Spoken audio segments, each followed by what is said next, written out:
What's up, peak timers? Welcome to my garage. First video within my garage. We've got my 2007 Mercedes E550 4MATIC here, and I'm gonna talk about the 5 things that I really hate about this car. Besides it being a fantastic car, there is still a lot of things I don't like about it. If you haven't seen the intro that I did about this car, check out the link in the description box below. That's the first video I did about this car. It's kind of a little brief overview on when I bought it, why I bought it, and whatnot. So check that video out once you're done watching this one. All right, let's start it off with some of the obvious things that I don't like about this car. It's kind of a thing that comes with the responsibility of owning a luxury vehicle, and that is maintenance. This car costs about $250 for an oil change, and one thing that you really have to keep in mind with any luxury car, even though you buy a car that's, say, this one, which is under $15,000, and the regular price of this car when it first came out was approximately $60,000 to $70,000. Now, when you want to get your car repaired, you are still paying the prices of a car that is $60,000 or $70,000. You're not paying the repair costs of a car that costs only $15,000. So you have to really keep that in mind when you're buying a luxury vehicle. A really prime example of that is you can get like a 10-year-old BMW 7 Series, which was like $150,000 brand new. You can get one now for about $12,000. But if the transmission goes on that car, you're paying about $15,000 to get the transmission replaced on it. So it just really doesn't make sense to get a lot of those cars that cost an exorbitant amount of money and then pay for crazy repair costs. But that's the cost of having a luxury vehicle, and that's something you definitely have to keep in mind. That being said, I'm really hoping that nothing goes wrong on my car anytime soon, because I know it's going to be very expensive to maintain. And now going on to the second thing I really don't like about this car, and again, it's something that goes along with the ownership of a luxury vehicle, and that is premium fuel. And if you guys don't know where I live in Vancouver, Canada, and Vancouver, Canada has probably one of the highest prices for gas anywhere in North America. We pay a crazy amount. I am actually a little bit lucky because I do live near the US border, so I do run across the border to get gas because it's definitely a lot cheaper, but I'm having to put premium gas in this. There's no basic fuel or anything like that. The first time I filled this up in Canada, it cost me $116 to fill the gas tank. So it's crazy the amount of fuel that you have to put into it, obviously being a V8, and then the fact that you're putting premium fuel in it, it's just something I really don't like. And moving on to my third point, the thing that I don't like about this car is seating position. This being a luxury vehicle, you would think that having all the adjustments for your seats and having a nice comfortable seat to sit on, that you would be able to find a perfect seating position.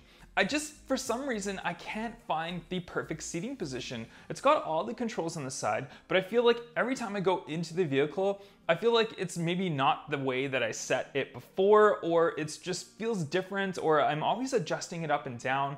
It just doesn't make sense to me. And the seats themselves are more of a comfort seat as opposed to a sports seat, which I prefer. The sports seats would kind of hug you a little bit more, whereas this one kind of feels just like a couch that's just kind of flat and you just sit on.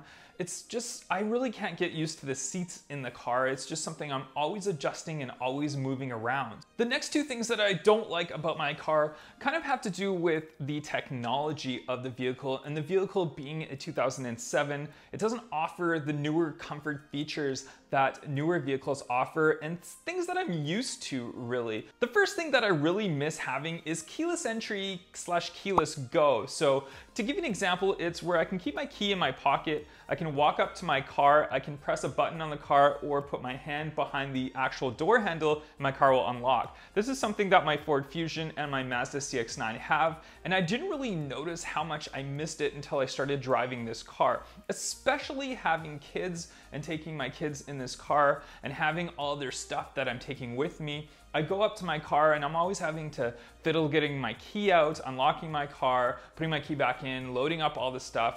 And then when I'm actually going and starting my car, I have to put the key in and turn the key. Now, I know a lot of people who don't have this feature on their car right now are probably laughing at me, thinking this is a third world problem, but you really don't know how much you love having those type of features and those type of things and that luxury as opposed to not having it. So I've really noticed that I've really missed that once I've started driving the Mercedes. And lastly, also has to do with the fact that it's a little bit older of a vehicle, being about 11 years old, is the infotainment system in it. The infotainment system that it has, it's not touchscreen, even though it looks like it is. There's so many buttons around it where if it was just touchscreen, it would eliminate a lot of that clutter around the infotainment unit. The infotainment unit does have navigation, but the navigation is just, it's so poor, it's borderline useless when you have Google Maps and Apple Maps. The other thing the infotainment system does not offer is a backup camera. A backup camera is just so important to have, and a lot of cars in the United States and North America are mandated to have a backup camera from this month going forward. So any new car that you buy has to have a backup camera. That really goes to show you how important and how backup cameras have kind of changed the game in the ways of safety and parking. When you're backing up your car and there's a child or a dog or a cat that's behind your vehicle, you can't see that even if you check all the way around if they're down low. When you have a backup camera, you can see all the blind spots that you would not see if you didn't have a backup camera. It's just something that I didn't really realize, again, how important it was to have a backup camera until I got a car and didn't have a backup camera in it. All right, guys, that wraps it up. Now you know the top 5 things that I really dislike about my Mercedes, but don't get me wrong, I still absolutely love this car. I'm truly enjoying the presence of it, the power of it. It's just a gorgeous car in general, and you never know, I might keep this car for a long time. I might sell it next month. Being such a car lover, I like to try new cars, I like to get new cars, so you never know, I might keep this one for a long time, I might sell it, we'll find out. Thanks a lot for watching this video, guys. If you're not following me on Instagram, Twitter, or Facebook, make sure you follow me. The links will be in the description below, and I'll catch you guys on the next video. Bye-bye. Thanks, big timers, for watching this video. Make sure you follow me on Facebook, Twitter, and Instagram, and don't forget to subscribe and throw this video a like. I'll catch you guys on the next video. Bye-bye.